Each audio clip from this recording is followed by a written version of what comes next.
Right in the middle of my son's funeral, with incense still thick in the air and the wreaths not yet wilted, my daughter-in-law Brianna looked me straight in the eye and said coldly, "Tomorrow you need to get out of this house. This isn't your place anymore." In front of relatives and guests, I swallowed my tears, bit my lip, and chose silence. I didn't want to turn my only son's farewell into a humiliating argument. I only wanted Nathan to rest in peace, at least on his final day. My hands trembled as I gripped the handkerchief in my lap, pressing it so hard my knuckles turned white. The funeral home's hushed voices and gentle organ music continued around us, no one else hearing the ice in her voice. Through the veil of my tears, I watched Brianna turn away, her back, straight shoulders squared, not a hair out of place in her elegant black updo. She moved confidently through the crowd, accepting condolences with practiced grace, her face transforming into a mask of grief whenever someone approached. I am Genevieve Hartley, 68 years old, a widow who thought she understood loss until now. My husband Robert died more than 10 years ago from lung cancer that ravaged him slowly over 18 months. We had watched it coming, prepared as much as one could, but Nathan, my beautiful, brilliant boy with his father's eyes and my stubborn chin, was gone in an instant, a massive heart attack at 46, leaving behind unfinished plans and unfulfilled promises. Standing before his casket that day, my heart hurt so much I thought I might collapse right there on the funeral home's plush carpet. The mahogany coffin seemed too small to contain the enormity of who he had been. Nathan, who at 6 had declared he would build me a castle one day. Nathan, who at 12 had fixed our leaking roof while his father was in the hospital. Nathan, who had promised, "Mom, I'll always take care of you." Now, instead of a family's embrace, I got a cold sentence from my daughter-in-law. After Robert passed, I sold our old house in the Dallas suburbs. It was too big, too empty, too haunted by his absence in every room. From the sale, I put $40,000 toward the down payment to help Nathan and Brianna buy the home we all lived in, a modern 2-story with a garden I tended each morning in a neighborhood where children still played outdoors and neighbors brought casseroles when someone was sick. Nathan had said then, "Mom, think of it as a boost. When you want a smaller place later, I'll help." His smile had been so genuine, so much like his father's, that I trusted him completely. I didn't worry about paperwork or legal protections. He was my son, my only child. What more security did I need? When I moved in with them, I tried my best not to be a burden. I cooked dinner 4 nights a week, roasts on Sundays that filled the house with savory warmth, my special lasagna on Wednesdays that even Brianna claimed to love. I worked in the yard until my knees ached, planting bulbs that would bloom season after season. I picked up my grandson from school when Brianna was too busy with her book club or shopping. I cleaned bathrooms and folded laundry and covered small household expenses from my modest teacher's pension. I saw it as my way to keep the family close, to carve out a place in their busy lives. But it all became an excuse for Brianna to find my weaknesses, to quietly turn me into an outsider in the very house I helped build. Little comments over dinner. The chicken's a bit dry tonight, isn't it? The rearrangement of furniture while I was visiting my sister. The living room flows better this way, don't you think? The gradual removal of my photographs from the walls, replaced with professional family portraits where I was conspicuously absent. Brianna's words at the funeral cut straight through me, shattering any illusion that I could rely on this family in my old age. I remember every detail of that moment as guests left. The scent of funeral flowers still filled the living room, lilies and roses and carnations arranged in somber displays. Used tissues wet with Brianna's stage tears littered the coffee table. She wiped her eyes skillfully, always facing the crowd for maximum sympathy, but once no one was watching, her gaze was so cold it made me shiver. I looked again at the wreaths from Robert's relatives sent as gestures of support from across the country. I knew if they heard what Brianna had just said, they'd be furious. But I kept quiet. I bit my lip until it bled to preserve the last bit of dignity for the family. I wouldn't turn my son's farewell into an open display of hatred. I went upstairs to the small bedroom Nathan had once said, "Stay as long as you like, Mom. Treat it as your home." I sat on the edge of the bed, tears falling freely now, yet my mind oddly clear. I opened the drawer of the bedside table and took out the small silver key Nathan had given me just 3 weeks before he died. He'd only said, "Keep this, don't tell anyone, you'll understand later." I'd wondered but didn't ask, and now, after hearing Brianna throw me out, I began to realize this key was my only hope. I didn't sleep that night.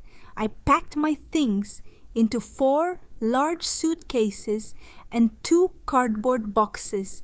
Each time I folded a shirt, I remembered all the laundry I'd done for the family without a single thank you. Every time I wrapped one of Nathan's framed photos in tissue paper, my heart broke all over again. I tucked his college graduation picture, the one where he's beaming with his arm around me between layers of sweaters. I wrapped the remaining pictures carefully and whispered, "Son, I won't let anyone smear what I've done for you or the love I have for you." Brianna didn't come to see if I needed anything or help me pack. Instead, at exactly 10:10 p.m., she stood in the doorway, arms crossed, tapping her perfectly manicured nails on the frame, and said with unconcealed contempt, "Don't expect me to change my mind. By 10 a.m. tomorrow, I want you gone. I've put up with you long enough." I looked her in the eye and said nothing. I just nodded. For the first time in my life, I saw such brazen contempt directed at me, and for the first time, I resolved never to let anyone trample my dignity again. Near midnight, I passed by my grandson's room. The door was slightly ajar, and I could see him sleeping peacefully, unaware that his grandmother was being forced out. I resisted the urge to go in and kiss his forehead one last time. Better to let him sleep, to spare him the confusion and pain. I wondered what Brianna would tell him about my absence. Would I become a villain in her stories? Would she erase me from his life as thoroughly as she was erasing me from this house I left before dawn? The neighborhood was silent as I carried my belongings to the car, the street lights casting long shadows across the driveway.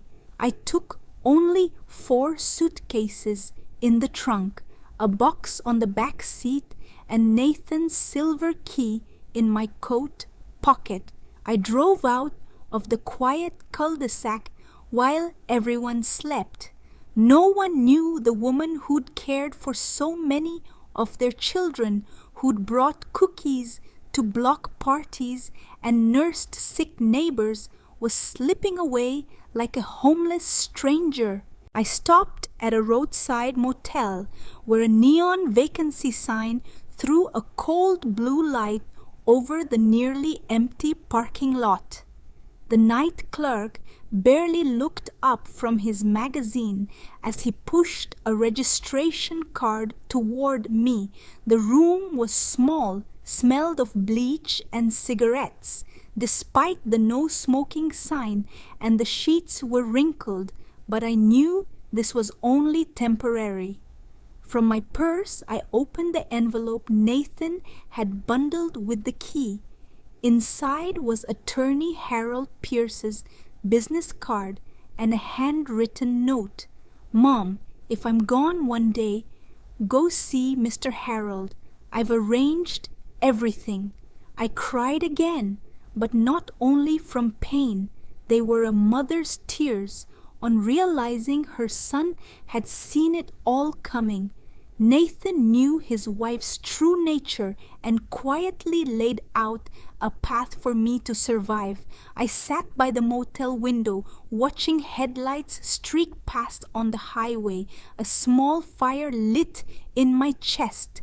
I wasn't a trembling mother waiting to be thrown out anymore. I was the one holding the key, and I knew the real game had only just begun. The next morning, I drove back to the funeral home where Brianna had arranged everything. Nathan's service was large and elaborate.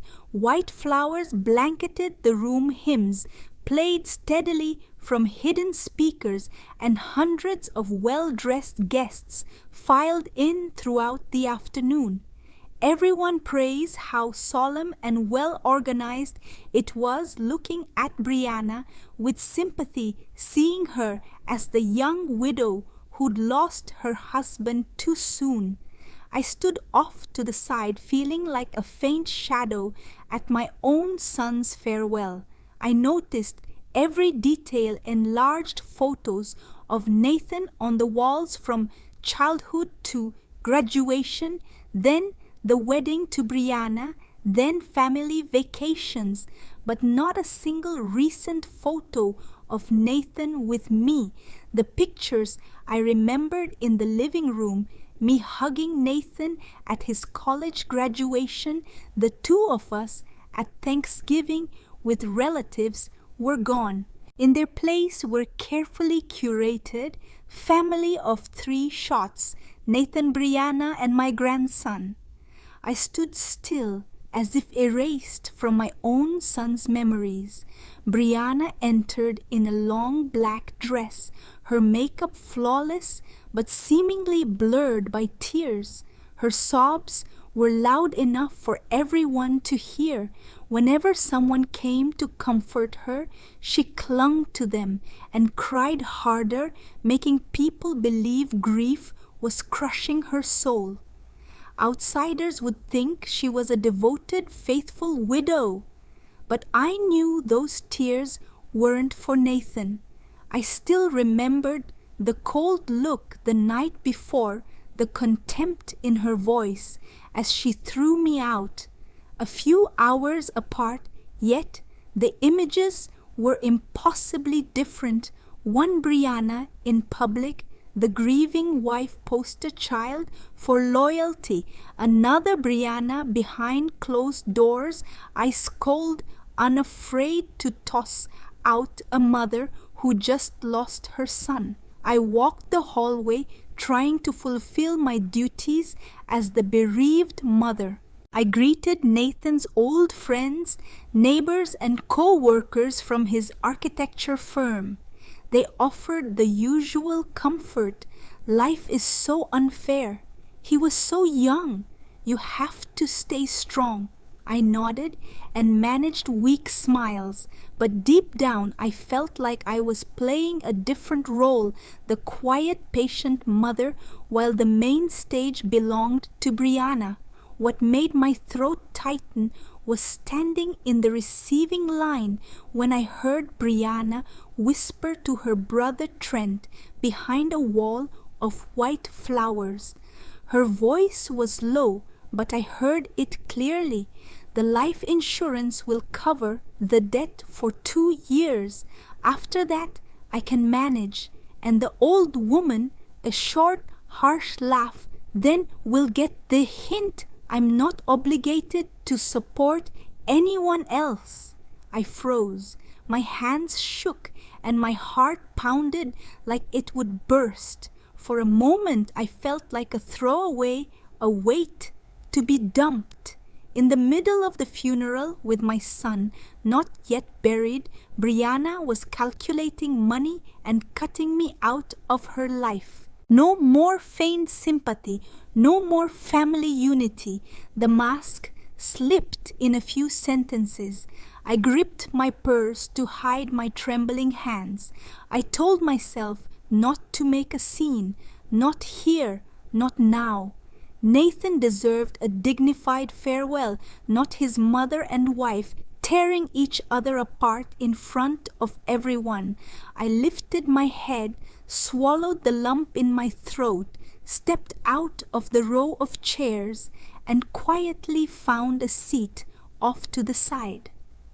Under the funeral home's soft yellow lights, I watched Brianna step up and read a few remembrance lines in a trembling voice.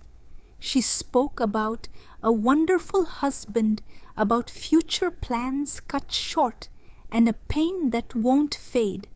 Guests teared up, patted each other's shoulders, some even praised her strength. I watched, feeling a strange mix of pain, anger, and calm. Calm, because only I understood how fake it was, and calm, because in my purse I had Nathan's key, proof he wasn't as blind as people thought. The service ended with hugs and "take care of yourself." I caught pitying looks from some of Robert's relatives, as if I were just an old lonely mother living on my daughter-in-law's goodwill.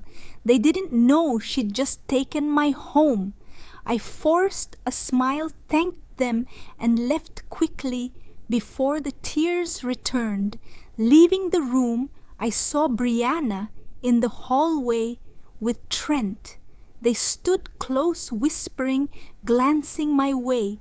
When she noticed me, Brianna pretended to wipe her eyes and leaned on her brother's shoulder. Trent patted her back and smirked. In that instant, I understood more clearly than ever. They saw me as a cost, an obstacle to keeping the house and the insurance money. I stepped outside and took a deep breath. The late afternoon sky was gloomy with a March chill. I pulled my coat, tight hands still closed around the key in my pocket.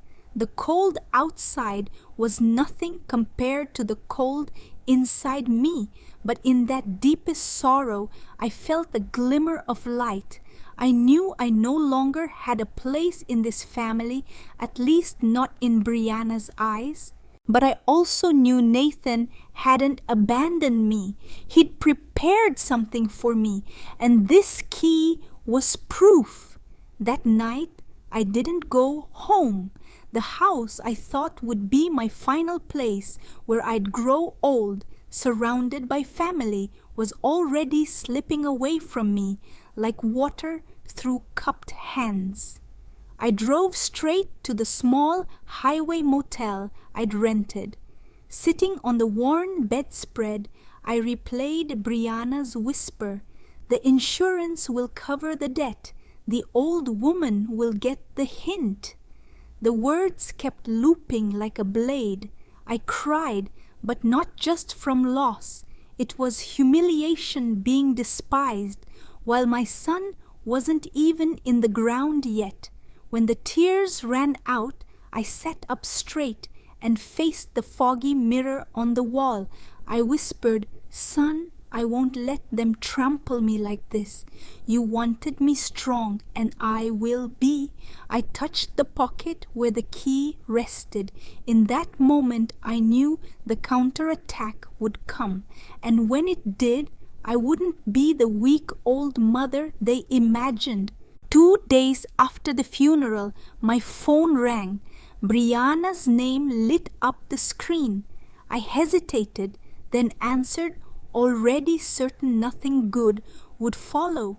Sure enough, her voice oozed false sweetness. "Genevieve, can you come by the house? I have a few of Nathan's things, keepsakes, that I think you should have." Hearing keepsakes, my chest tightened.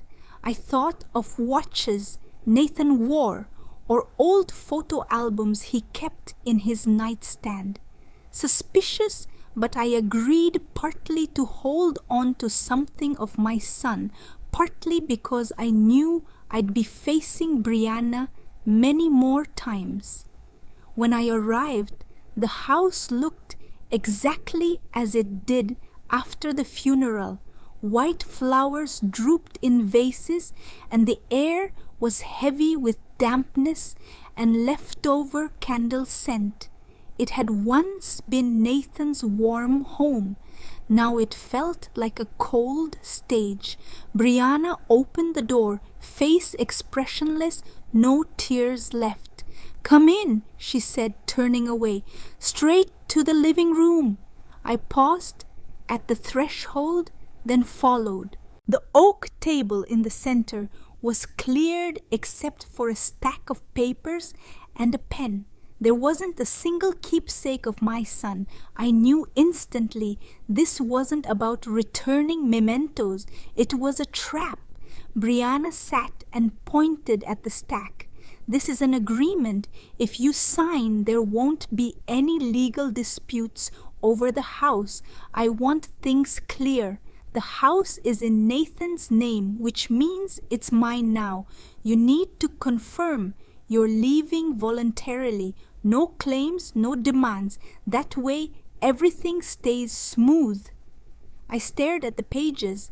The language was icy, carefully drafted, even leaving a spot for notarization later. I felt both pain and anger. I knew I had sold my own house to put in $40,000 so Nathan could buy this one. Yet here I was being treated like a stranger, told to sign a promise not to cause trouble. I looked up, my voice trembling slightly. "Brianna, I just lost my son. I haven't even gathered my thoughts. How can you ask me to sign this?" She showed no sympathy. "Because I don't want problems. I'm young. I need to move on. I can't keep dragging an old woman like you around my house. Nathan wouldn't want that either." Her words felt like a blade twisting into my heart. But right then, an idea flashed. I suddenly remembered the mini voice recorder in my purse, the one I used to save lectures when I was still teaching literature at the community college. There was a gap under this oak table, just enough to hide it. I took a deep breath and nodded. "Fine, hand me the pen." I pretended to tremble as I held it. My finger slipped slightly and I intentionally made a small mistake in my signature. To anyone else I looked panicked, but I knew this a wrong signature would invalidate the document. Across from me, Brianna's face relaxed, convinced she'd won. "See, this will make things easier for everyone," she said, satisfied. While she was busy putting the papers away, I smoothly bent down to pick up a dropped handkerchief and at the same time attached the recorder under the table. I switched it to auto, its tiny light blinking a faint green. My heart pounded, but I kept the same weary, compliant expression. "All done. I'll go now," I said, standing up, my voice unsteady. Brianna gave a thin smile, folding her arms on the chair. "Yes, you should go. I'm tired of supporting someone who can't do anything. She's a parasite and belongs on the street. I'm not a charity to carry extra weight."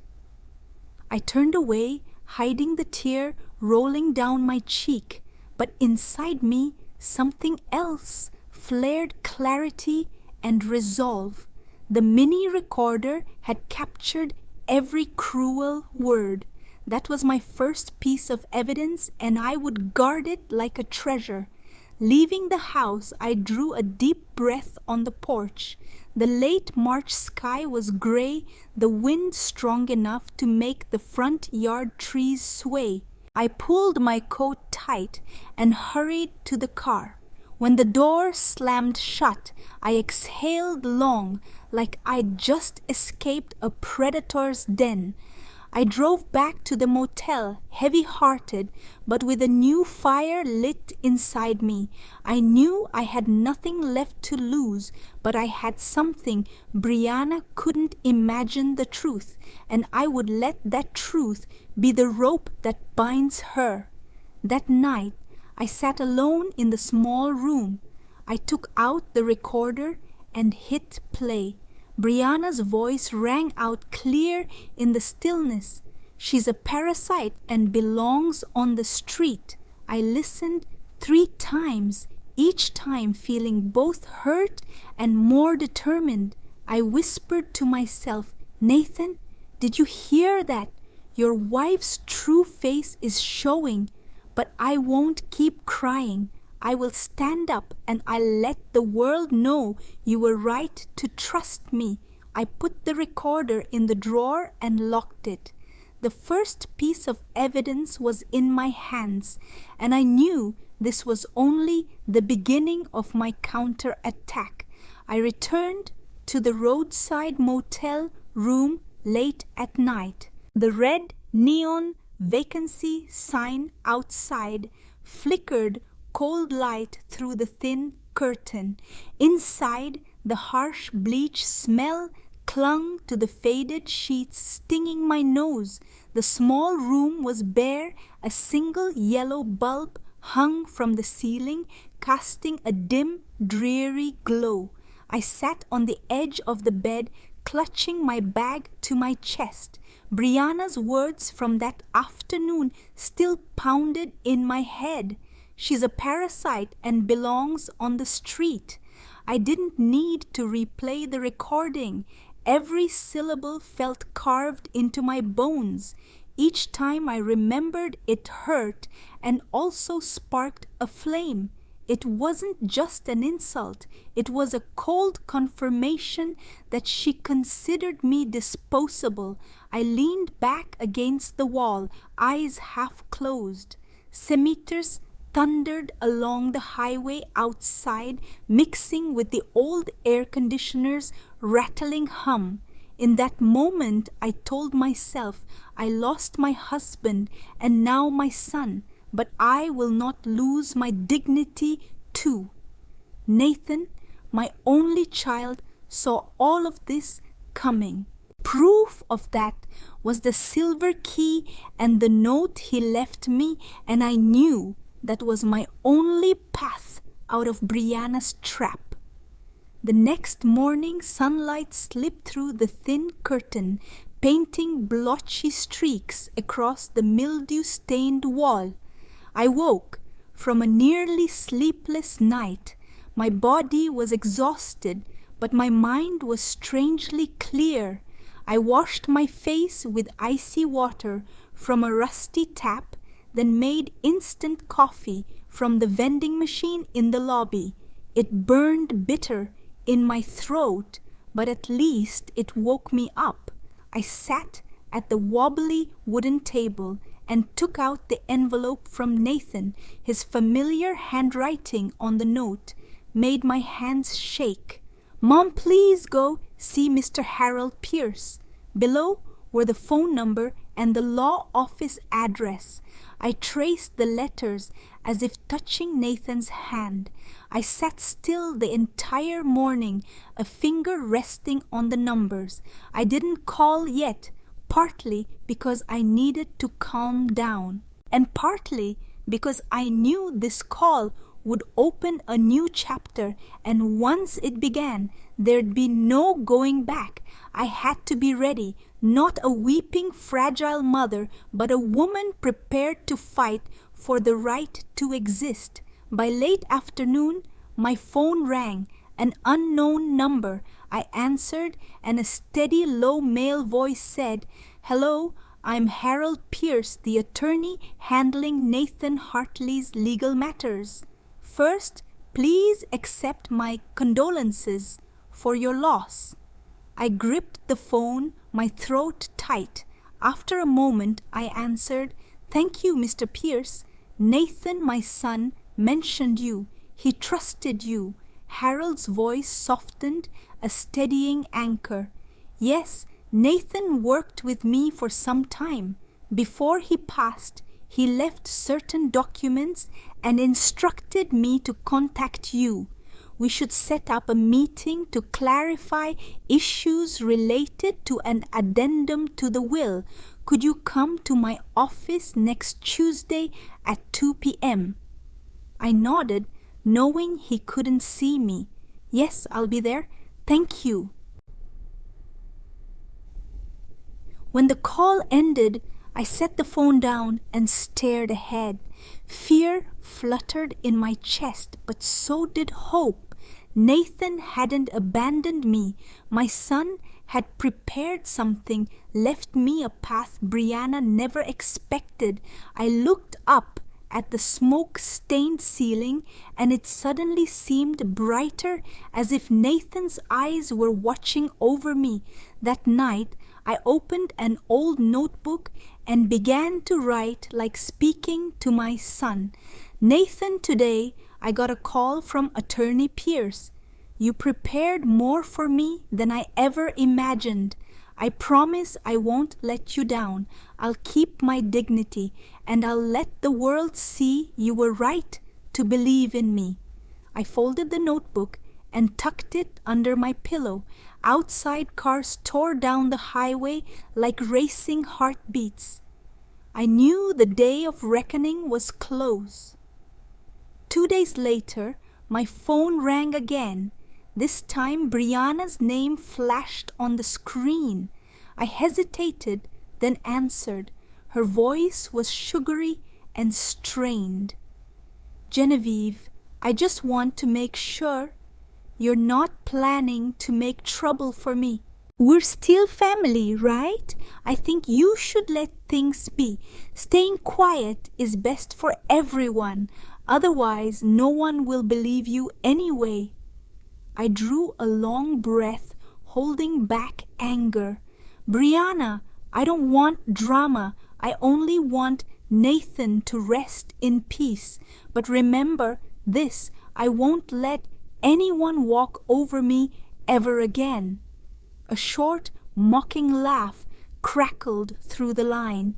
"And what do you think you can do? No one's on your side. People will just see a bitter old woman. You should disappear like you should have from the start."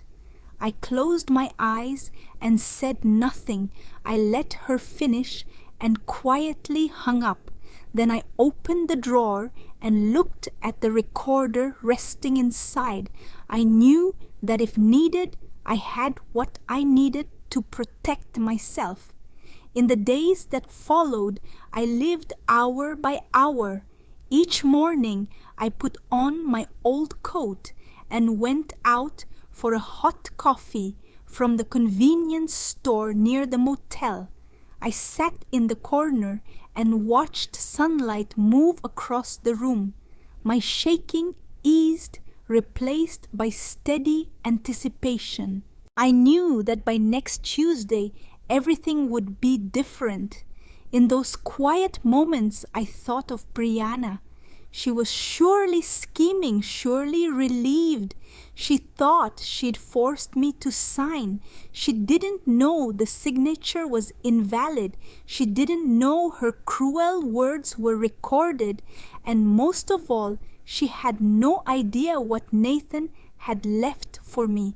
I looked at the silver key in my hand and squeezed it gently. A new game had begun, and this time I wouldn't be the passive one. The meeting with attorney Harold Pierce came faster than I expected. All that morning, my heart thudded like a drum.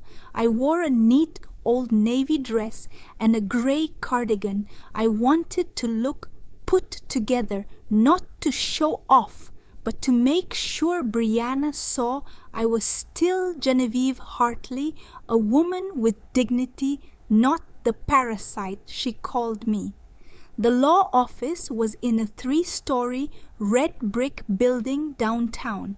When I arrived, the clock read 1:45. I sat in my car a few minutes, breathing deeply to steady myself. Through the window, I saw a silver BMW pull in. It was easy to recognize the woman who stepped out, Brianna, in a fitted black dress, blonde hair neatly curled. Next to her was Trent, her brother, in a crisp suit. I got out. Brianna's eyes met mine and briefly flickered, then hardened. She turned away without a hello. Trent leaned in to whisper to her, and they went inside quickly. I followed with my head high and my hands tight on my purse strap. The receptionist smiled and led us to a carpeted waiting room. It was still and quiet except for the ticking clock. Brianna sat across from me, legs crossed, fists tight on her designer bag. Every time she glanced up, her eyes slashed at me like knives. I stayed calm and even gave a faint smile which only irritated her more. At exactly 2:30 p.m., the door opened and Harold Pierce walked in. He was in his 60s, silver-haired, tall and lean, with kind eyes behind silver frames. He greeted each of us, his voice low and steady. "Thank you all for coming. I know this is a difficult time, but Nathan left very specific wishes. I'll read the will exactly as written." We entered his office, a wide room with a polished mahogany desk and shelves full of files. I sat across from Brianna and Trent, so tense I could barely breathe. Harold began reading. The first part was what I expected. The house, the car retirement accounts, and the life insurance, everything left to Brianna. She nodded repeatedly, lips curving into a smug smile. Each time Harold said assets left to the wife, she shot me a look full of challenge, as if to say, "See, you're nothing." I sat with my hands folded, silent. I wasn't reacting. I knew the surprise hadn't come yet. Then Harold paused. His tone shifted slower. However, 3 months before he passed, Nathan added an addendum to the will. I'll read it word for word. The air changed. Brianna stopped nodding and leaned forward, eyes locked on the papers. Trent lowered his pen and stared. My breath grew heavy. Harold continued, I, Nathan Hartley, leave the entire contents of safe deposit box K412 at First National Bank, along with all related documents and accounts inside, to my mother, Genevieve Hartley, in full and exclusive ownership. A dead quiet moment. I could hear my own heartbeat. Brianna slammed her hand on the table. What? No way. Nathan never mentioned any safe deposit box. Mr. Harold calmly looked up. Ma'am, I personally witnessed him sign this addendum. He was fully competent. I have medical verification attached. Nothing improper here. Trent cut in, voice tight. We demand verification. This could be forged. The attorney didn't flinch. You're entitled to request it. But remember, this document is lawful and already filed with the county court. If you want to contest it, the process will be lengthy and the outcome uncertain. I advise respecting the decedent's wishes. Brianna's face flushed. She bit her lip. I saw her hand tremble, though she tried to stay composed. She turned to me, eyes blazing. You knew about this, didn't you? You put Nathan up to it. I shook my head, speaking slowly. No, I'm as surprised as you are. Nathan never told me about a safe deposit box, but maybe my son knew better than anyone that his mother needed protection. Brianna let out a short, brittle laugh. Trent placed a hand on her shoulder, whispered something, and both fell silent. Harold took out a sealed envelope and handed it to me.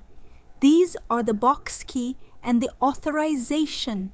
The bank will proceed once they have the death certificate.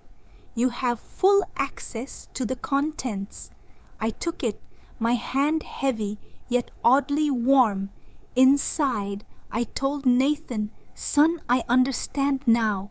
You never abandoned me. Brianna's eyes locked on the envelope like she might snatch it. I saw fear there, not just anger. Maybe she knew the box held more than money. Maybe instinct made her panic because she understood Nathan had seen her true nature. The meeting ended tight as a drawn wire. Brianna shot to her feet, her chair scraping back with a bang. She yanked Trent's arm and stormed out. But before leaving, she turned, stared me down, and spat each word. Don't think you've won. I won't let this go. The door slammed. Only Harold and I remained.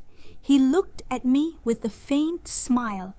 Mrs. Genevieve, your son, was very thorough. He planned for every scenario. Trust that he wanted you protected. I nodded, my throat tight. Tears welled up, but this time they weren't from despair. They were the tears of new strength and faith.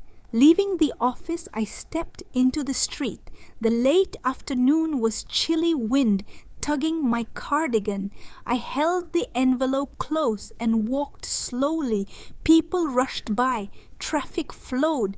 Yet I felt oddly comforted. In all this loss, I still had something precious, my son's quiet protection. And now it was the flame guiding me through whatever came with Brianna. I knew this was only the beginning. A small bomb had gone off, and the aftershocks would last. Brianna wouldn't sit still, but I wasn't the compliant mother anymore. I had evidence, a silver key, and most importantly, a reason to fight. Nathan, my son, had given me that faith, and I swore I wouldn't waste it. 3 days after the will reading, I stood at First National Bank on a cold morning. The sky was slate gray, the April wind damp and gusty, whipping my hair as I clutched my purse. I wore a dark brown, heavy coat, the envelope and silver key from Mr. Harold Pierce in hand. My heart pounded, not from fear, but because I knew the truth. Nathan had prepared for me, lay beyond that steel door. The bank was busy, heels tapping on the marble floor, hushed voices discussing money and futures. I went to the main desk and showed my documents.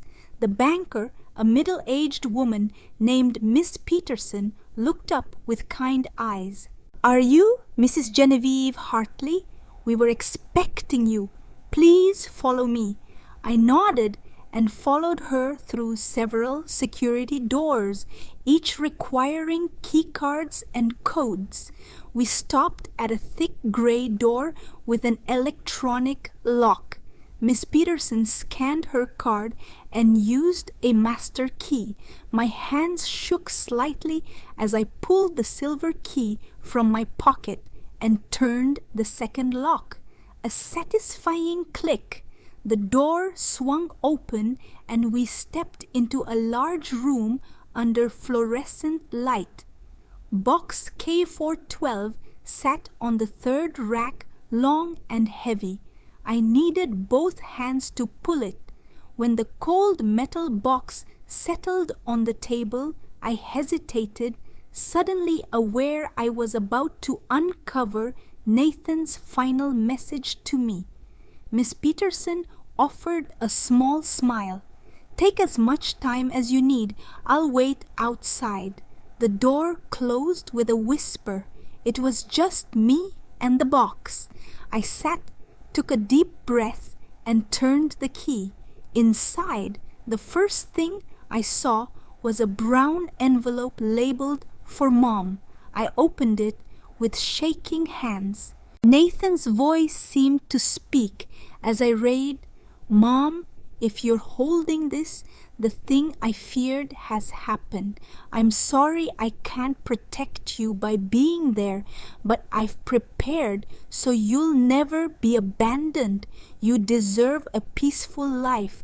No one has the right to throw you out on the street." I cried. Tears fell onto the letter, blurring the lines. I quickly wiped them away. I couldn't lose a single word he left me. Beneath the letter was a thick stack of documents, organized neatly. I opened them. Bank statements, investment agreements, stock certificates. It took a few seconds to understand the numbers. Nearly $200,000, all in my name.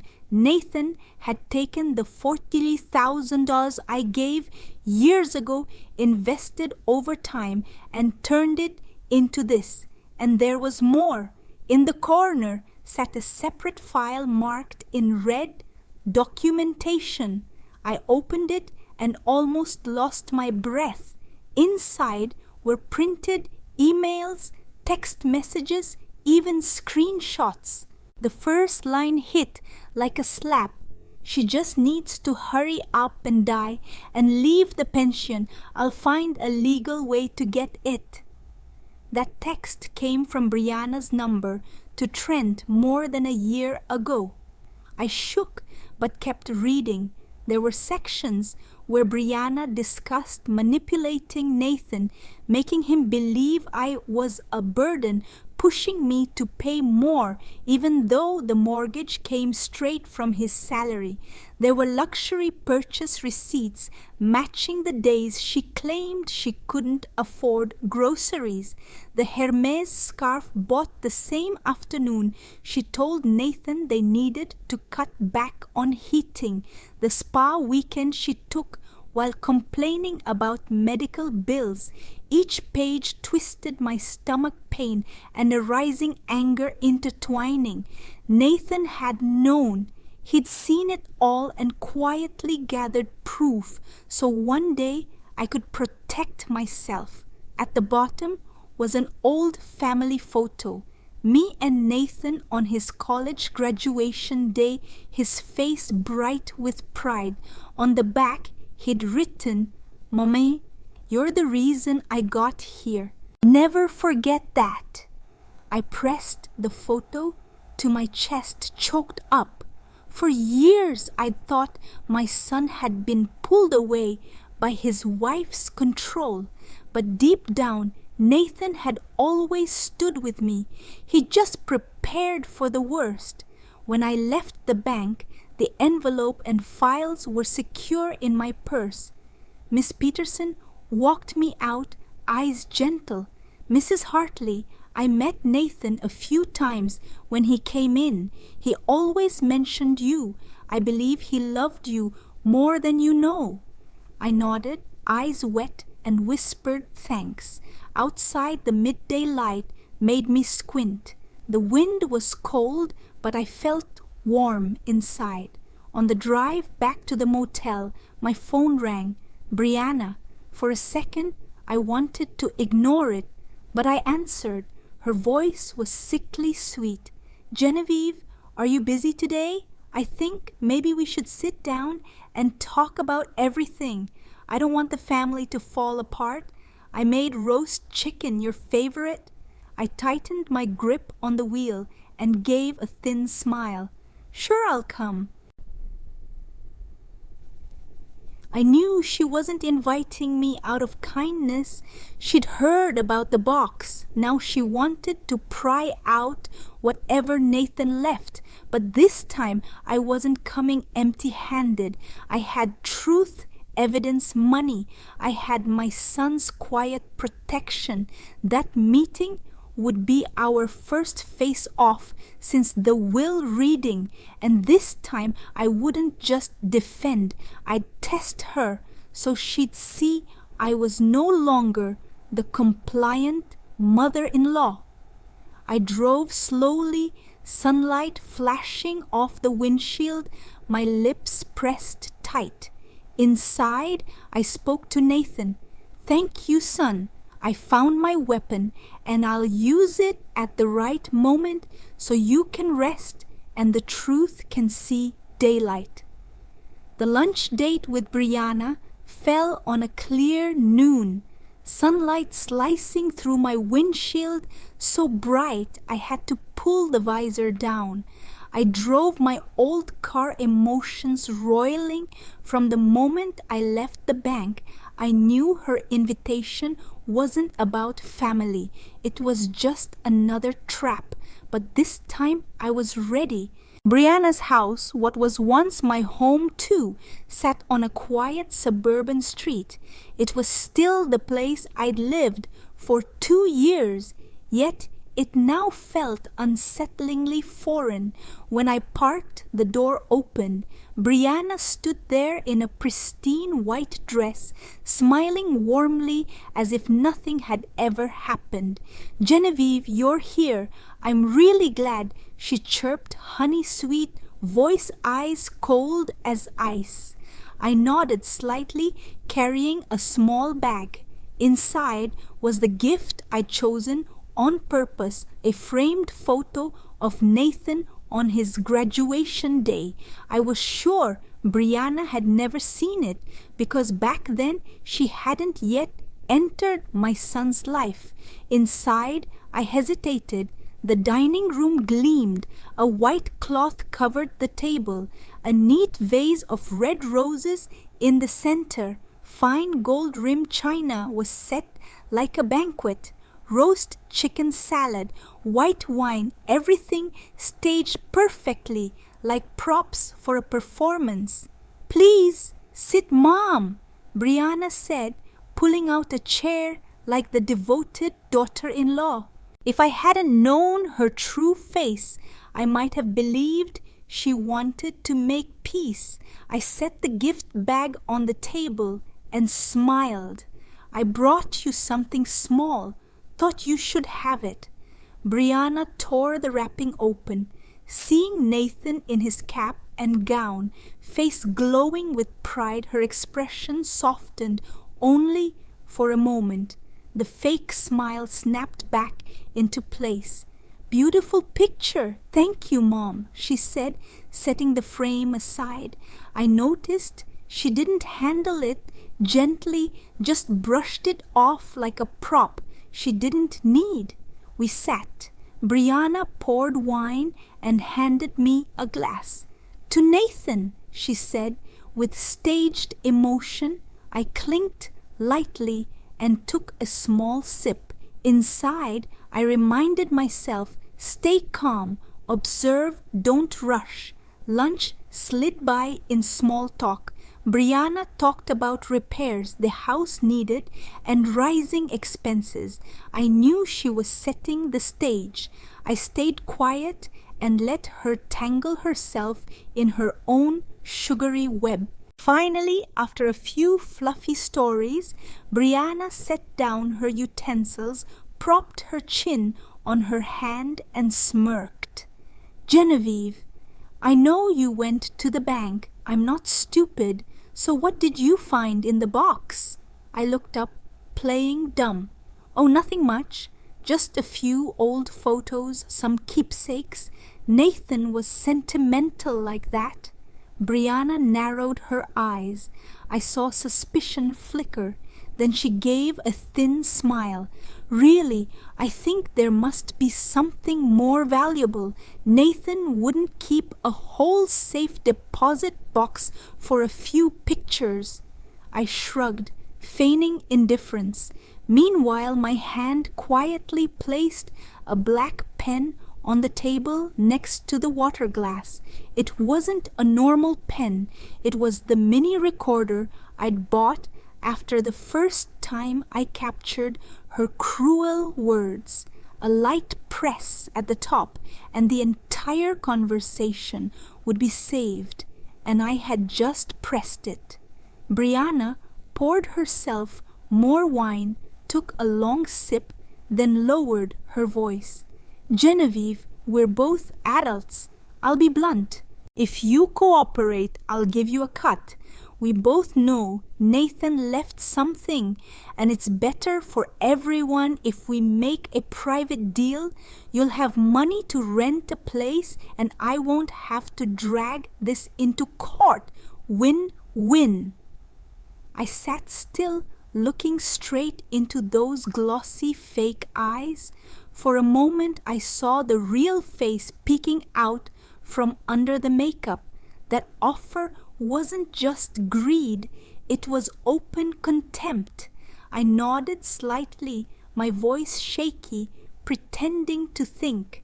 "You really believe Nathan would want me to hide what he left?" Brianna jumped in immediately. "Don't bring up Nathan. He's dead. We have to be practical. If you're smart, you'll work with me. If not, you'll get nothing but a few meaningless photos." I bit my lip, bent to pick up my napkin, and hid a bitter smile. In my pocket, the pen recorder was capturing everything. "If you cooperate, I'll give you a cut," was the second news tightening around Brianna's neck. Lunch dragged on a few more minutes under a quiet tension. Brianna kept painting a picture of mutual cooperation, and I just nodded, letting her talk. Now and then I tossed in a clueless line, playing the out-of-touch mother-in-law who's easy to steer. I knew the more she thought she was winning, the more she'd reveal herself. When the meal ended, Brianna walked me to the door, still smiling. "I hope you'll think this over seriously. I don't want tension with you. Family needs to stick together." I gripped her hand and looked her in the eye. "Exactly. Family needs to stick together. And don't worry, I won't forget what you said today." I turned and left my pocket heavy with the pen recorder. In my head, Brianna's syrupy but calculating voice echoed, "If you cooperate, I'll give you a cut." Another piece of evidence, another puzzle piece in the picture I was quietly assembling. When the door closed behind me, I stepped into the sunlight, the breeze brushing my cheek. I took a deep breath. With every step, now I didn't feel alone. I had Nathan behind me, the truth in hand, and bit by bit I was turning the table. After that staged lunch, I didn't rush to distance myself from Brianna. I knew to corner her. I needed one more face-to-face, one sharp blow to knock off the mask. I chose 3 days later, when Brianna called first, trying to sound warm. "Genevieve, could you stop by the house? I want to show you some papers Nathan left. Maybe we'll understand each other better." Her voice was sugary, but I could smell the scheme. I agreed immediately. I had my own plan.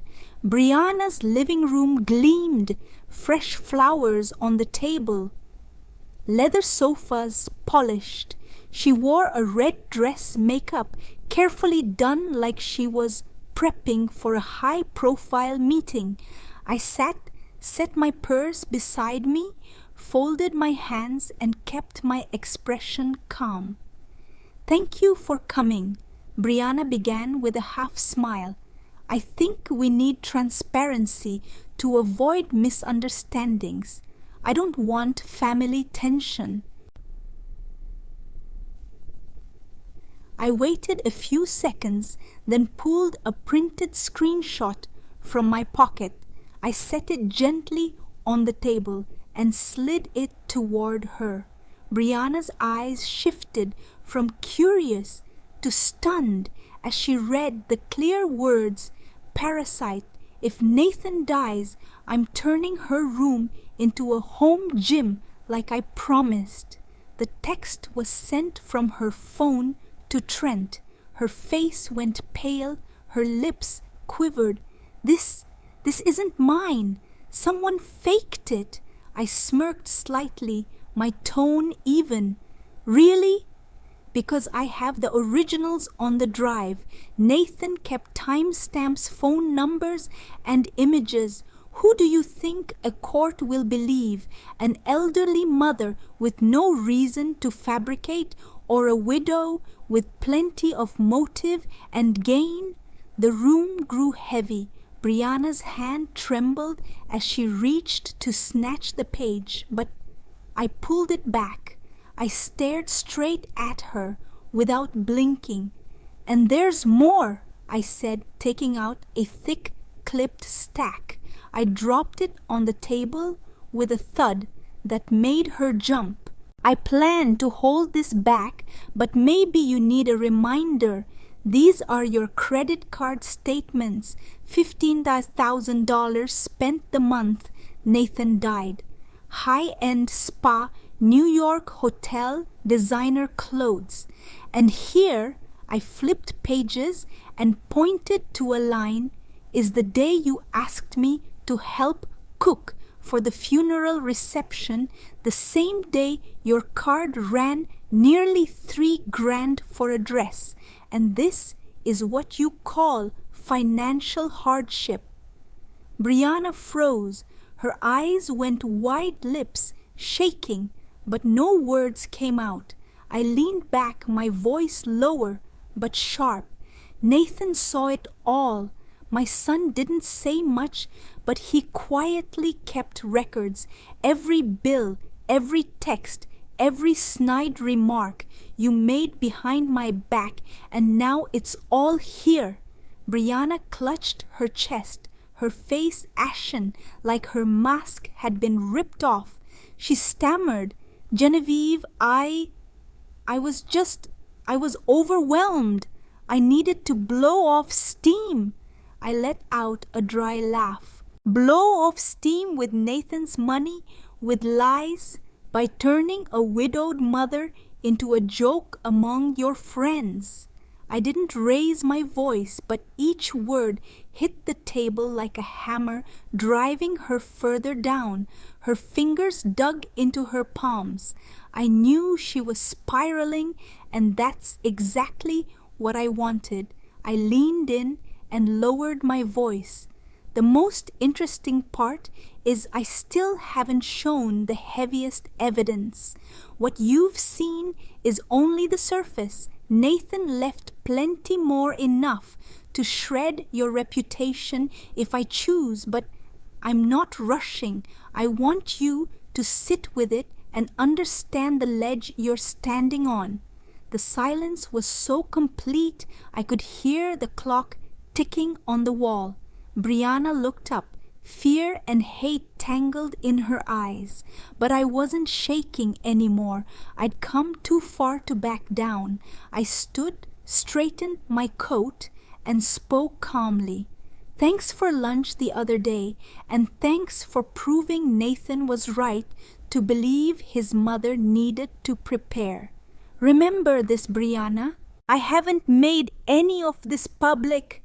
But if you keep thinking about tossing me out, these papers will speak for me. I gathered everything into my bag and walked to the door. Before closing it, I turned back. Oh, and remember, everything you said yesterday and today didn't disappear. It's in my hands. You decide how you want to be remembered. The door shut, leaving Brianna slumped in her fancy living room, face ashen. Outside, I drew in the cold air. The documents in my purse felt heavy like living proof. I knew the fight wasn't over, but with each step, I was flipping the script. Most of all, for the first time in years, I didn't feel cornered. A week later, an invitation from Brianna arrived. She called it a gathering to honor Nathan, just a small get-together for family and close friends. I held the card, feeling something off. The same woman who coldly kicked her mother-in-law out right after the funeral now wanted a memorial party. I knew immediately this wasn't about Nathan.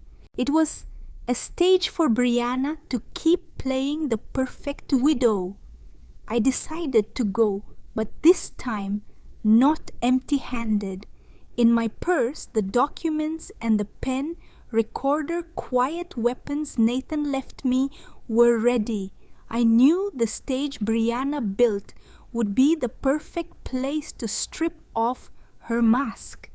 That evening, I arrived early. The house glowed with lights. White flowers lined the walkway and scented candles filled the living room. On the long, lace-covered table were framed photos of Nathan, but almost all chosen by Brianna. Wedding shots, vacations, the two of them smiling. I noticed not a single photo of Nathan with me. Guests trickled in. I sat quietly in a corner, watching. Brianna wore a long black dress, hair in a sleek bun, makeup immaculate. She floated around the room with a wine glass, chatting up everyone. Her eyes watered, her voice trembled. Life is so empty without Nathan. He was my whole world. Family members nodded. Some wiped tears, others patted her shoulder. I stayed silent, an outsider in the room, but inside my heartbeat slowed, waiting for the right moment. Midway through, Brianna stood in the center and raised her glass. Her voice shook like she was holding back pain. Thank you all for being here to remember my husband. Nathan was a wonderful man, and I only hope to live in a way worthy of his love. Applause filled the room. A few relatives whispered praise about her strength. I shivered, but I knew in seconds that admiration would turn to shock. I stood and spoke evenly. "Excuse me, I have something to share." All eyes swung to me. Brianna stiffened, then quickly smiled, her tone generous. "Oh, Genevieve, of course you should say a few words. Everyone knows how much you loved Nathan." I walked slowly to the center, my hand on the pen recorder already switched on in my pocket. I scanned the room, then met Brianna's eyes. She gave a small nod to proceed. I set the pen on the table. A soft click sounded as I hit play. Brianna's voice filled the room, clear, cold, nothing like the weeping woman in front of them. "She's just an extra expense. Once the funeral's done, I'm turning her room into a home gym. Don't worry, Nathan's too soft. He'll never push back." The room went dead silent. Relatives and friends froze. A few mouths fell open. Others stared at Brianna in disbelief. I heard the whispers ripple. My God, did she really say that during the funeral? While Genevieve was grieving her son? Heartless, I stood still, saying nothing more. Their eyes said it all for me. Brianna's face flushed.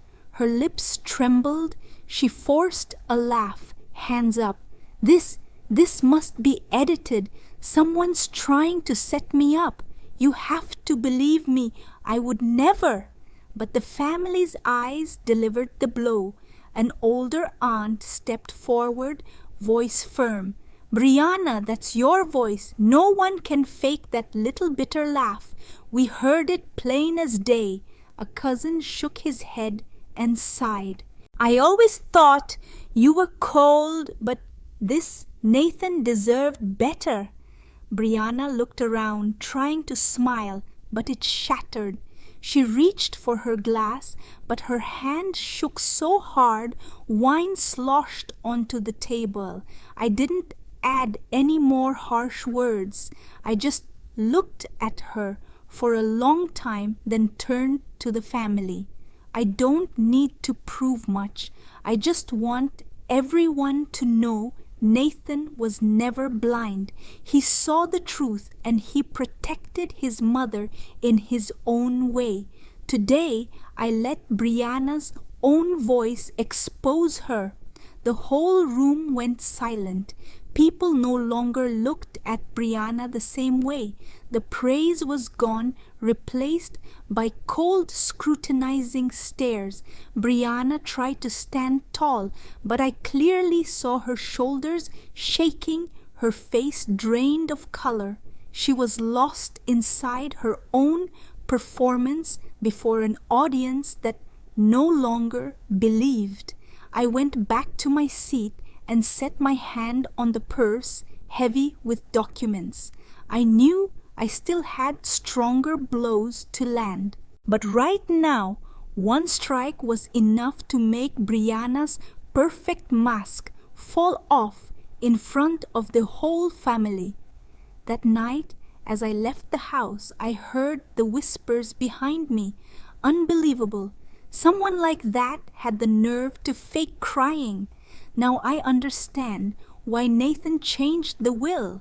I walked into the night wind, feeling lighter. For the first time in months, the pain of losing my son wasn't smothered by humiliation. Instead, I felt a quiet strength, the strength Nathan left me so I could keep going and let the truth finally be seen. After that evening, the whole family atmosphere changed. Relatives and friends all looked at Brianna with caution and doubt. I knew her mask had fallen, but someone used to living by deceit wouldn't quit easily. And sure enough, 2 days later, on a drizzly evening, Brianna showed up at the door of the motel where I was staying. She wore a long coat, hair wet and clinging to her cheeks, still trying to look polished. When I opened the door, she stepped in immediately and sat down like she owned the place. Her eyes were tired, but her voice was honey sweet. "Genevieve, we need to talk. I don't want a war anymore. I know you have evidence. I won't deny it, but we all want peace. I'm proposing a deal." I looked at her without answering, sat on the bed, and waited to see how the show would go on. Brianna leaned toward me and lowered her voice. "Let's split what's in the box, half and half. I don't need all of it. You keep your share, I keep mine. In return, you stay quiet. No more evidence, no making a scene with the family. Everything goes back to normal. That's the only way we both win." Hearing that, I wanted to laugh. Normal, after everything she'd done. But I didn't show it. I just nodded slightly, my voice trembling on purpose. "Maybe you're right. I'm exhausted. But how do I know you'll keep your word?" Right then, I took a neat stack of papers from the drawer. On top, it said, "Investment Cooperation Agreement." I placed it on the table and slid it toward Brianna. "I don't need much. We just signed this. Harold drafted it so both sides commit. That way no one can claim they were forced later." Brianna frowned and glanced over the papers. I knew she was suspicious, but greed won. Her eyes skimmed lines and relaxed when she saw vague phrases. Investment cooperation, commitment to shared responsibility, no claims. She looked up with a bitter little smile. "You're not that naive after all. Fine, I'll sign. I want this over." Her hand shook, holding the pen, but she signed in the end, a straight, bold signature, and the moment the ink dried, I knew the game was over, because in that cooperation agreement, every line was a trap. Harold had carefully woven in legal clauses. Brianna admitted spending $15,000 from the life insurance on personal use, acknowledged her insults and humiliation toward me, and agreed to withdraw any claims against Nathan's assets. In other words, it was a disguised confession, and Brianna had just signed it herself. I sat quietly for a few seconds, watching her fold the papers like she just bought a ticket to safety. Then I said softly, "You know, Nathan always thought ahead. He planned for everything, and maybe today you proved he wasn't wrong." Brianna froze, eyes wide, as she realized she'd been cornered completely, but there was nothing she could do. It was all on paper with her own signature. She jumped up, face white, voice cracking. You tricked me." I answered calmly, "No, Brianna, your greed and contempt tricked you. I only handed you a pen. The rest you chose." Rain tapped the motel window. Brianna stood there a moment, then suddenly turned and left. The door slammed, leaving an oddly peaceful quiet. I stayed seated, running my hand over the freshly signed papers. Tears fell, but not from helplessness. They were the tears of a mother who had suffered loss and humiliation and finally found her dignity again. That night, I opened the window and let the night air in. I looked up at the murky sky and whispered, "Nathan, you did it. You're still protecting me even when you're not here. And I promise from now on I'll live without bowing my head." I knew it wasn't entirely over with Brianna, but with her written confession and the evidence I held, she couldn't touch me anymore. The game was finished, and for the first time, I was the one who won the match. After the night Brianna put her name on that fateful paper, I knew one chapter had closed, but I needed to begin another. With someone who lives by schemes, I could never be careless. The winter chill that had settled in my bones during those months at the motel needed to be replaced by warmth and stability. I needed a new start, a place where each morning I woke up wasn't haunted by my former daughter-in-law's cold stare. By early May, I began looking for a home. Nothing fancy, nothing flashy, just a small apartment with enough light and quiet so my footsteps wouldn't be treated like noise. I searched through listings online at the motel business center, circling potential places with a red pen. Each option I considered based on simple needs: affordability, safety, and proximity to daily essentials. A week later, my search led me to a quiet building near the edge of town. The real estate agent, a woman named Diana, with salt and pepper hair, who reminded me of myself 10 years earlier, showed me a third-floor unit with windows facing the town park.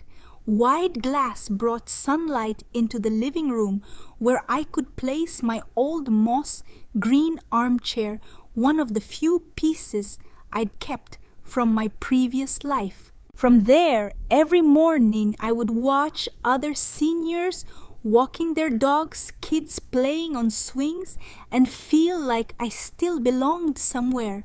"It's perfect," I told Diana, surprising myself with the certainty in my voice. The price fit comfortably within my budget, a modest fraction of what Nathan had left me. I signed the papers that same afternoon, feeling a strange mix of sadness and liberation. This apartment wasn't chosen by Nathan or connected to Brianna. It was entirely mine, the first space that truly belonged to me since I sold my house after Robert's death. On moving day in late May, I stood in the empty apartment holding a small box of Nathan's keepsakes.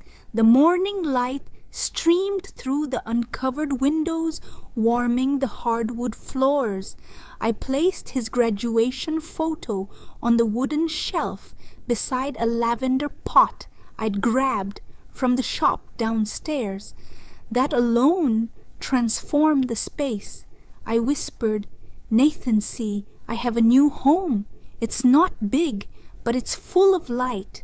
And this time no one can take it from me." Moving in took just a single afternoon. With so few possessions, the space remained minimalist. The bedroom had a simple bed with blue cotton sheets I'd purchased, new, wanting nothing from the old house to follow me. The kitchen contained only essentials: a kettle, one pot, one pan, 4 plates, and silverware for 2 in case I had company. The living room held my treasured moss green chair, a small television, and a bookshelf where I placed the few novels I'd kept over the years. What mattered wasn't the furnishings, but the feeling. For the first time in years, I didn't have to tiptoe around someone else's mood swings. I could play the radio while cooking without being told it was too loud. I could leave a book open on the arm of my chair without someone huffing about clutter. I could exist without apologizing for it. By mid-June, I had settled into a gentle routine.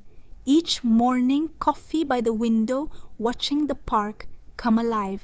Afternoons with books or short walks, evenings with public television programs I'd missed during years of watching only what Brianna approved.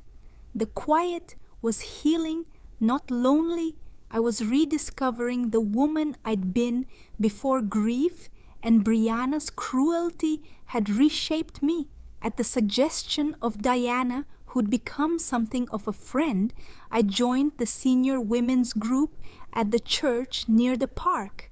They met each Thursday sometimes for book reading, sometimes just chatting and knitting. The first day, I sat quietly listening to their stories of grandchildren and retirement, of health scares and travel plans. Martha, the oldest at 83, kept everyone laughing with tales of her online dating adventures. Ellen, a retired nurse with kind eyes, always brought homemade cookies. By the third meeting in July, when Ellen asked about my story, I found myself sharing not every detail, but enough for them to understand. Don't keep your eyes shut when you're humiliated, and don't believe patience will change someone cruel, I told them as needles clicked and tea cooled in porcelain cups. The room grew quiet as I described Brianna's words at the funeral, the discovery of Nathan's protection, the recordings and final confrontation. My story, though painful, became a warning. Don't let yourself be erased in the name of family. Around the table, heads nodded in silent understanding. Ellen reached over and squeezed my hand. "You're braver than many of us," she whispered. "Some of us stay trapped for decades." Their reaction surprised me. I hadn't felt brave, only desperate and then determined. But seeing my story reflected in their eyes, I began to understand that standing up for oneself, especially at our age, was an act of courage many never manage. In early August, Harold Pierce visited my apartment. He brought the original paper Brianna had signed and a bottle of good wine. Setting the document on the table, he looked at me with genuine admiration. "If she bothers you again, we have a weapon. This document is strong enough for any court to shut Brianna down completely." He poured 2 glasses of Cabernet.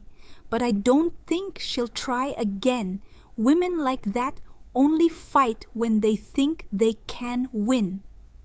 I smiled, feeling a weight lift off my shoulders. For weeks, I'd been bracing for another attack, a nasty call, a legal threat, an ambush in a public place. But my phone had stayed quiet. No calls, no messages. Brianna had vanished into the shadows where people who've lost their credibility hide behind silence. Harold and I talked late into the evening. I learned he'd lost his first wife to cancer, like I had lost Robert. He understood grief in a way few others did, the way it reshapes your world, forces you to rebuild from scattered pieces. He wasn't just Nathan's attorney, he'd become my friend. "Nathan talked about you often," Harold said as he prepared to leave. "He worried what would happen to you. I wish he could see you now." I nodded, unable to speak, past the lump in my throat. As I closed the door behind him, I realized I'd laughed more that evening than I had in months. Healing wasn't just about escaping Brianna, it was about reconnecting with life itself. Still, caution had become my nature. The next morning, I sat at my small desk, opened my laptop, and plugged in a new USB drive. I transferred copies of all the evidence recordings, screenshots of messages, the credit card statements Harold had helped obtain. "Insurance," I murmured, as files copied over. I sealed the USB and a thick envelope containing printed copies and mailed it to a backup law office, Harold's trusted colleague in Boston. If anything happened to me, everything would be released automatically. Not that I expected trouble now, but a woman who has been blindsided once develops eyes in the back of her head. That evening in late August, I sat alone on my balcony, watching the street lights cast gold over the trees. The summer air was warm and fragrant with blooming flowers from the park below. No more fake sobbing, no more whispered contempt. Just a cool breeze, the smell of grass, and children's laughter floating up from the playground. I took a long breath, closed my eyes, and felt my heart truly rest for the first time since Nathan's death. What my son had left me wasn't just money or legal papers. It was faith that justice, slow as it may be, can still arrive when we least expect it. And as long as we stand our ground and hold on to our dignity, no one can reduce us to nothing. I poured a hot cup of tea and raised it toward the stars, an invisible toast to Nathan, to survival, to the woman I was becoming again. September brought cooler temperatures and a sense of settled peace. I'd established routines that comforted without confining. Tuesday mornings volunteering at the library, Thursday afternoons with the church group, weekend walks in the park with Ellen, who had become a close friend. My apartment had grown more personal, a quilt from Martha draped over the couch, potted herbs on the kitchen windowsill, watercolor landscapes I had started painting displayed on the walls. Then on a rainy Tuesday morning in early October, just as the leaves were beginning to turn, the doorbell rang. I froze a spoon of oatmeal halfway to my mouth. I wasn't expecting anyone. Setting down the spoon, I approached the door cautiously and peeked through the peephole. A delivery man held a large envelope. I opened the door a crack, took the package signed quickly, and shut the door. The return address made my heart skip. Brianna's lawyer, not Harold. I sat at my kitchen table staring at the envelope like it might bite. Finally, I tore it open. Inside was a formal legal notice.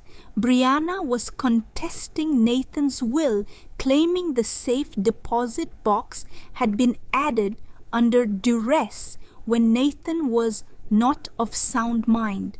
She demanded the money be returned and threatened to sue for elder abuse, claiming I had manipulated my son. My hands shook with disbelief and rage. How dare she? After everything, she still wouldn't accept defeat. I reached for the phone and called Harold immediately. His secretary put me through right away. "I just received papers from Brianna's lawyer. She's claiming Nathan wasn't competent when he made the addendum. She's threatening to sue me for elder abuse." Harold's calm voice steadied me. "This is desperation, Genevieve. Let me handle it. Send me the papers today. Do not respond directly to her or her lawyer. Remember, we have the medical verification of Nathan's competence attached to the will. Plus, we have your evidence and her signed confession. She has nothing but accusations." I thanked him and hung up, still trembling. I made myself a cup of strong tea and sat by the window watching rain streak down the glass. The grey day matched my mood. Just when I thought it was over, Brianna had dragged me back into her vicious game. That afternoon, I scanned and emailed the papers to Harold. Then I did something I hadn't planned. I drove to the cemetery where Nathan was buried. The rain had lightened to a drizzle as I stood under a small umbrella looking at my son's headstone.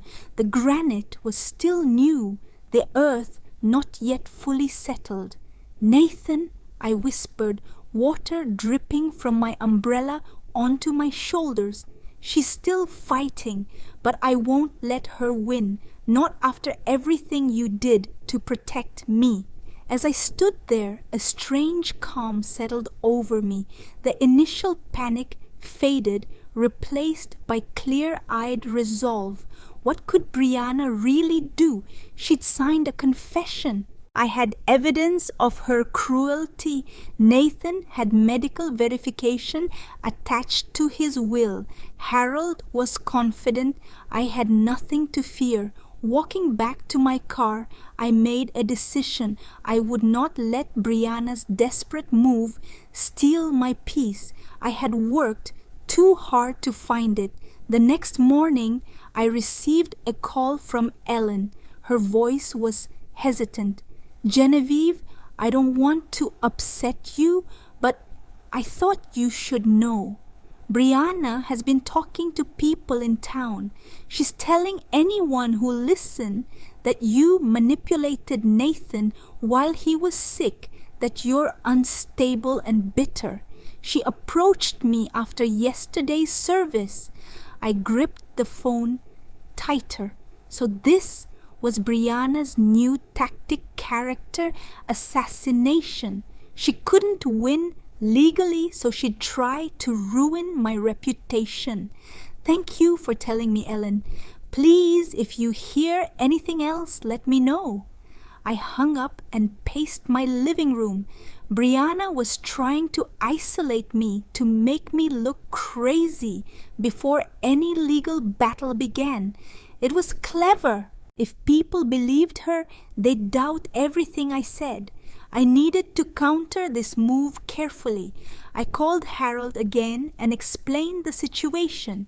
He suggested we prepare a simple statement with the truth ready if needed.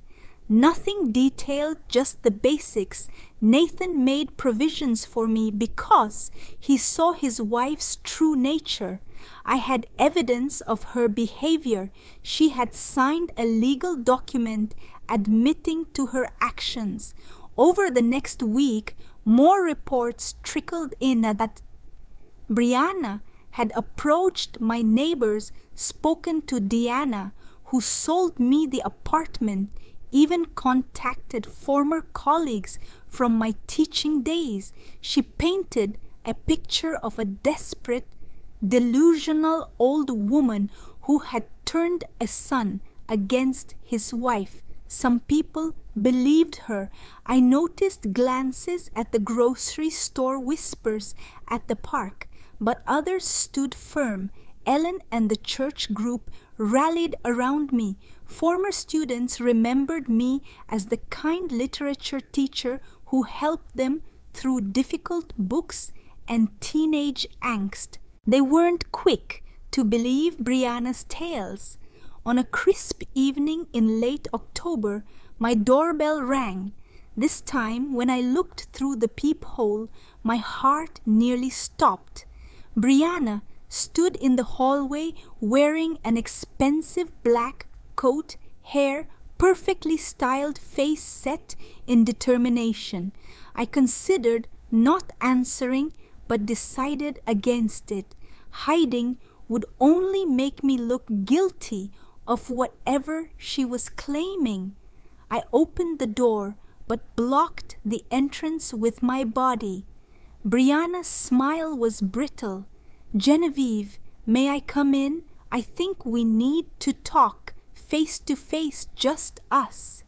"No," I said firmly, surprising even myself with the steadiness in my voice. "Whatever you have to say, you can say it here." Her facade cracked slightly. "Fine. I'm offering you one last chance to settle this quietly. Return what you took, sign a statement saying you lied about me, and I'll drop everything. Otherwise, I'll make sure everyone knows what you really are, a manipulative old woman who couldn't stand seeing her son happy with someone else." I looked at her, really looked at her. Behind the makeup and designer clothes was a desperate woman who'd lost control of her narrative. For the first time, I pitied her. "Brianna, we both know what you're doing. It won't work. I have evidence, your own words, your own signature. Nathan wasn't manipulated. He was protecting his mother from a woman who called her a parasite while he was dying. Walk away now. Save what dignity you have left." Her face contorted with rage. "You think you've won. I have resources, connections.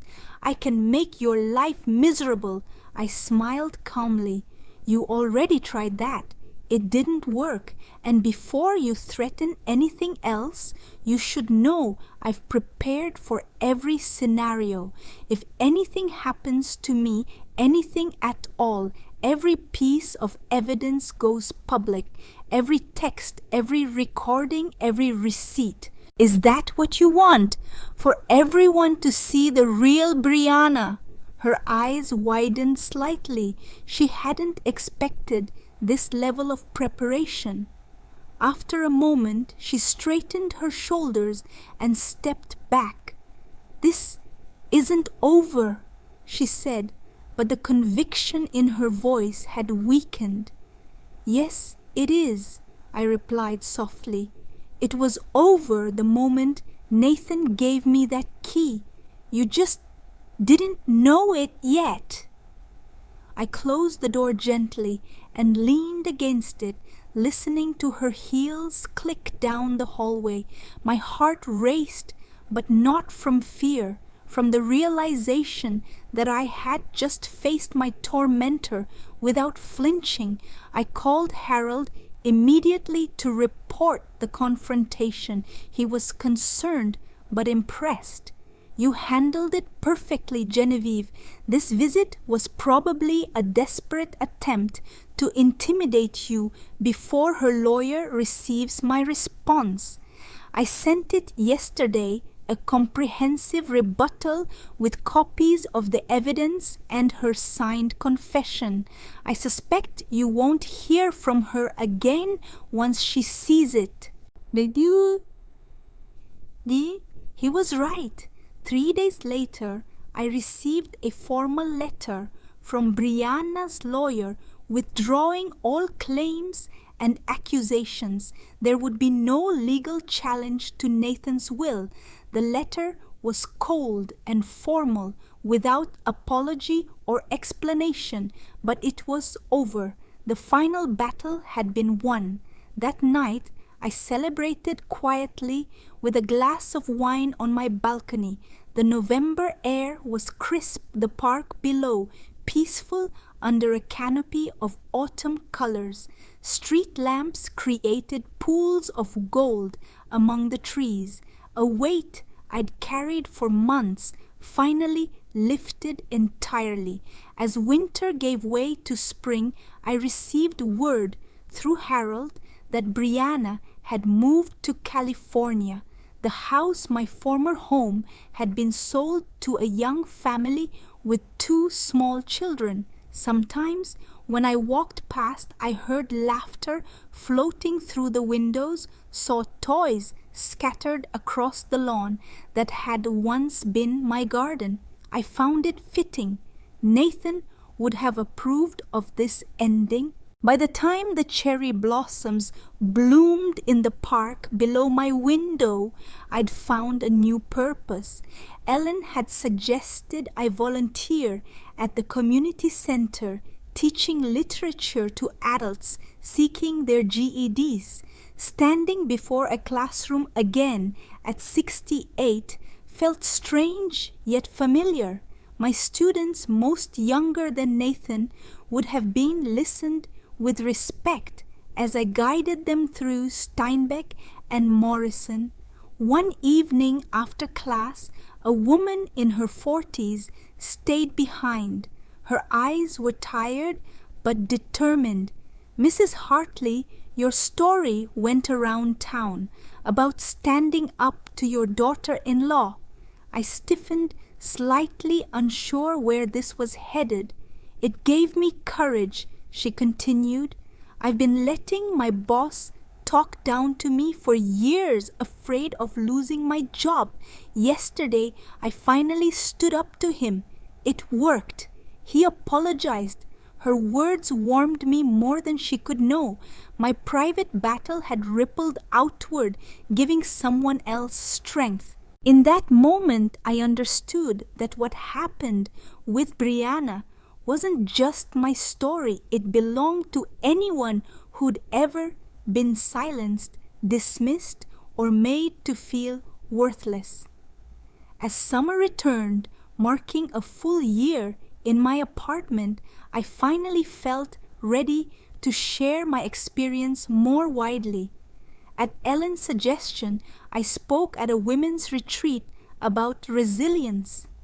Standing before 60 women of various ages, I told my story simply. No dramatics, no villainizing, just the truth of being erased and finding my voice again. The silence when I finished was profound, followed by questions that revealed how many had faced similar battles. A 90-year-old woman approached me afterward, eyes bright with unshed tears. "I've carried shame for 50 years for letting my son-in-law push me out of my daughter's life. Today, you've helped me set it down. Thank you." Her words crystallized what this journey had taught me. Dignity isn't just for ourselves. It creates ripples that reach others drowning in silence. Now, as I sit at my desk finishing this story, the sun streams through my window, casting golden light across the page. On the shelf nearby, Nathan's photo smiles at me, not with sadness, but with pride. I pour my morning coffee, listen to sparrows chirp outside, and breathe freely. Justice doesn't always come from courtrooms or loud verdicts. Sometimes it happens quietly through evidence signatures and the persistence of a heart that refuses to break. I didn't need to publicly humiliate Brianna. I just needed her to fall into her own trap, and she did. I often wonder what Nathan would think if he could see me now. Maybe he'd hug me tight and say, "Mom, you're stronger than I thought." The pain of losing him will never fully fade, but within that pain I found strength I never knew I had. I'm not a hero. I'm a mother, a widow, an older woman who discovered that silence can be more dangerous than confrontation. Every night before bed, I still check that backup USB, not from fear, but as a reminder that truth is stronger than lies if we hold it steady. I'm writing down this story, not seeking pity, but hoping to leave a message for anyone who's felt belittled or trampled. Don't ever think age or loneliness makes you weak. Don't be afraid to stand up. Sometimes A single piece of paper, a pen, or a tiny recorder is enough to turn your life around. I lost my son, but I didn't lose myself. That's why I can share this with calm conviction. Justice always finds its way.